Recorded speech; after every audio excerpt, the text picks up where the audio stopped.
This is a Chinese poet named SAND11, and the poem is called A Spring Dream. A spring dream. While I slept one night, a spring breeze entered my chamber, and my spirit floated with it far, far away, to the borders of the river Qiang, into the presence of a young girl, whose smile one evening had made me reel like a drunken man. Brief was my dream. When I went to sleep, the moon was just level with the top of the almond tree. When I woke up, it had not moved. One instant was enough for me to cover the 100 leagues which separate me from the Qiangnan and from a young girl with a dangerous smile.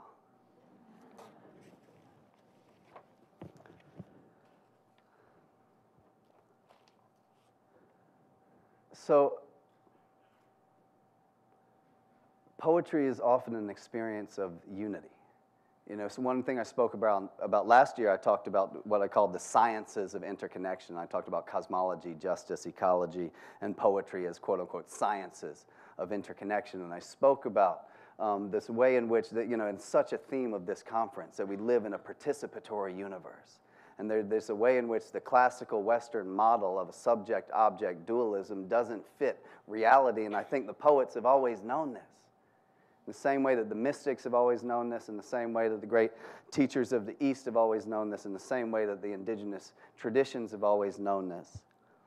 And that's what Thomas Berry would often tell me about. He would say that we need to develop in the West, we need, at the same time that we're developing an immense new knowledge in terms of astronomical understanding and a new cosmological orientation and this photographs of galaxies and a new understanding of 13.7 billion years of cosmic evolution and the ways in which, just in the last 75 to 100 years, astronomy, and a large part of it has been American astronomy, has developed a new cosmological story in which we can place ourselves within the galactic story, within the Earth story, within the life story, within the human story.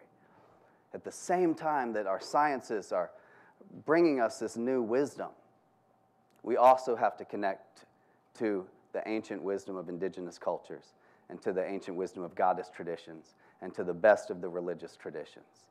And so, I forgot exactly where I was going with that, but I'm sure it'll come back around. Everything is connected, so I know it'll come back around.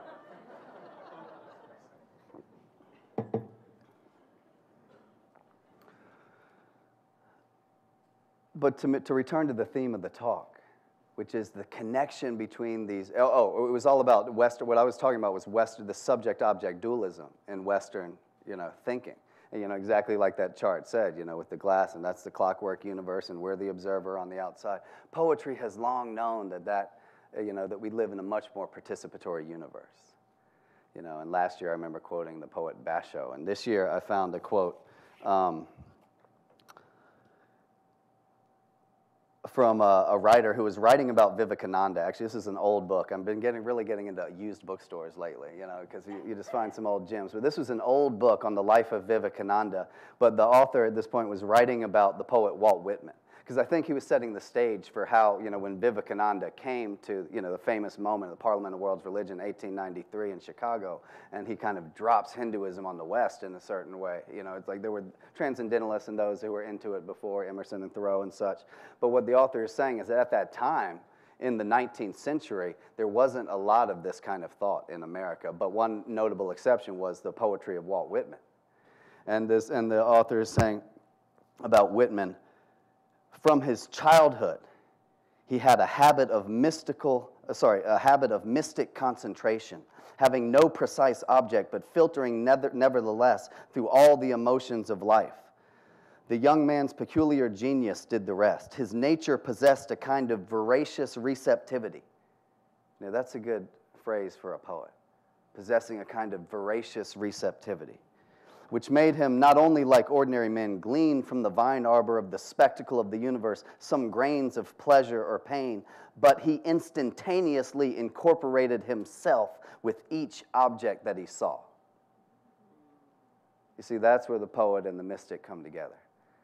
And that's where our poetic capacities are the same as the mystical capacities and the shamanic capacities that we need more than ever in this time of ecological crisis and in this time of social injustice. And this is what Jesus was talking about when he said, you know, whatever you do unto the least of these, my brethren, you do to me. See, this theme of interdependence, of participation. We participate in the lives of those who are homeless right now. We participate in the lives of our fellow Americans and our fellow global citizens who are hungry tonight. All of this, the connection is connection.